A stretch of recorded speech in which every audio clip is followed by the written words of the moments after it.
The first challenge. As Finn swam further, the river grew narrower, and the current became stronger.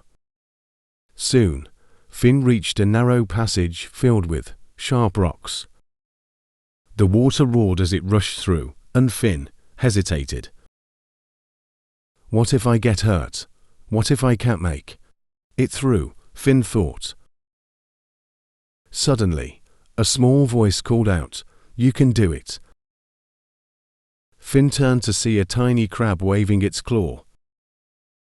"Who are you?" Finn asked. "I'm Coral," the crab said. "I live here. I've seen many fish like you, but most turn back. Don't let fear stop you." Encouraged by Coral's words, Finn studied the rushing water. He noticed that the current had a rhythm, pushing hard for a moment and then calming slightly. Timing his movements carefully, Finn darted through the narrow passage, avoiding the sharp rocks. When Finn reached the other side, Coral cheered, "You did it. I knew you could."